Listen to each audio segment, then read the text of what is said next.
Right, initially 0.16 mole of hydrogen gas and excess, you know, when you say excess, you've got more than enough, are sealed in a 2 cubic decimeter container, and the system is allowed to reach equilibrium at that temperature, right? So we are given the number of moles of hydrogen, okay? And exact amount of lead nitrate solution is now added to the container so that all the H2S gas present in the container at equilibrium is converted to lead sulfide according to the following balanced equation. There you go. Remember, you had a reaction first. This was your reaction. And then you are going to take the H2S, and what do you do to that H2S? You let it react with lead nitrate, and you form that. So an exact amount of PB. In other words, what you're going to do, you're going to use the whole of PbNO3, lead nitrate. And so that all the H2S gas present in the container at equilibrium is converted to PbS according to the following balanced equation. All of that has been used. Right. The mass of PbS precipitate is 2,39 grams. Calculate the equilibrium constant Kc for the reaction H2G, which is this G, remember, is for gas, and then that is for solid, and this is in the gaseous state. I'm trying to emphasize this because the minute you deal with this part of equilibrium, and especially when you are to calculate the equilibrium constant, you've got to take the phases into consideration. Now, what we have learned is that the minute you have any of the substances here in the solid, only the solid state, you are not going to take it as part of the calculation in order to get your equilibrium constant. Because, you know, when you have a solid does not change its concentration. It only changes the size. So when you talk about equilibrium constant, what we use are the concentrations. So if something is in the solid state, it does not change anything. So we leave it out when we calculate the equilibrium constant. So now, the most important thing is to strive to get either the concentrations directly or to get the number of moles, and after finding the number of moles, then you can get the concentrations. So we can do that and find what we can come up with. And in this case, I think you were given the number initially 0.16 moles per mole of hydrogen. In excess of that are sealed in a 2 cubic decimeter container, and the system is allowed to reach equilibrium at 90 degrees Celsius. So the minute you are given volume, it means you can strive for finding number of moles. And then after finding number of moles, remember we've got that N is equal to CV. So that to get the concentration, then you get it as N over V.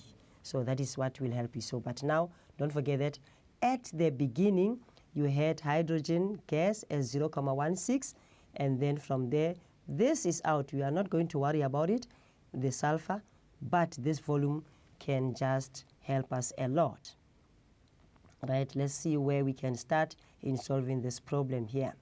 Right, now let us find this.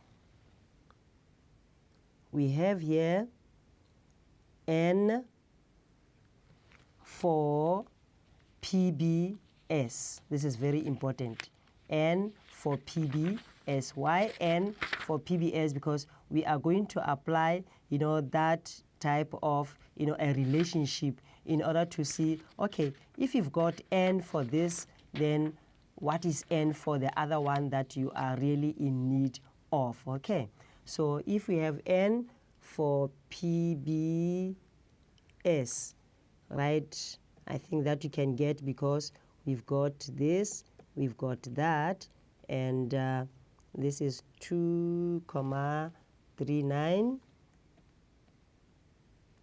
and then this one from the periodic table where you are going to look for the molar mass, and the molar mass is going to give you 239, and ultimately you are going to get your number of moles as 0,01 moles, like that.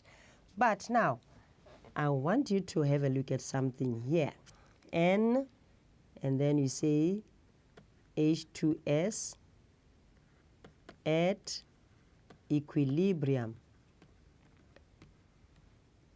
is equal to N that you have just found now, PBS. Why is it that way? Remember the statement. This is the exact amount of PbNO3 solution is now added to the container so that all the H2S present in the container at the equilibrium is converted to that. So all of that was used. And remember what we are talking about. We are not looking at the equilibrium constant of this reaction, but we are looking at the one of this reaction here. H2 plus S is equal to H2S. Don't forget that. That is what we are looking for. And this is exothermic. H2 plus S to give you H2S. So this is just helping you to get to the information that you need. Right, so there you've got NH2S at equilibrium is equal to NPBS. Why do we do that? Because we are going to need the information coming from that. Right, and then when you are now in need of finding Kc, you know, we always use a certain table that is a bit convenient, and I normally say it's easy because we have what is written as rice. Can you see that? Rice. And what is this rice? We have here, can you see I've put down 2 of these columns, and that is for H2 there, and the other one H2S. Remember why I say I don't use that is because it is in the solid state, so it's not going to affect our values at all. And then R is for ratio, and when you balance the equation, everything is 1:1, 1:1, that is fine. And then from there, at the beginning, what did we have for hydrogen? You had 0,01, remember? And for this H2S, you also had 0,01. That's very important. And from there, this C is not concentration. It stands for change, not concentration, guys. Very important. This is ratio. Initially, what do we have? And then this C is for change. And then what do we have now? We are going to find that we are going at equilibrium. That is going to let you to have the change in such a way that we are going to have 0,15, and then here we have 0,01. And then when you look at the equilibrium concentration, we find that we are going to use that N is equal to CV, remember? So that C is equal to N over V. And what is it that we are going to do with regard to that? N, we found that, and then we are going to divide by the volume that was given. So if you have 0,15 and you divide by 2, what do you get?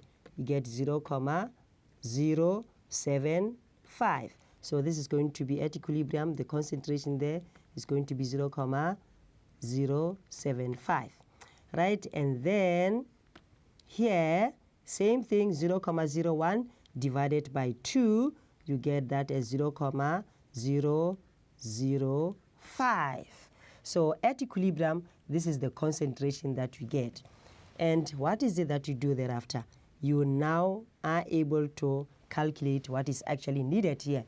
And when you calculate that, guys, mind that you always use this. The curly brackets, and another, but the square ones are for the products.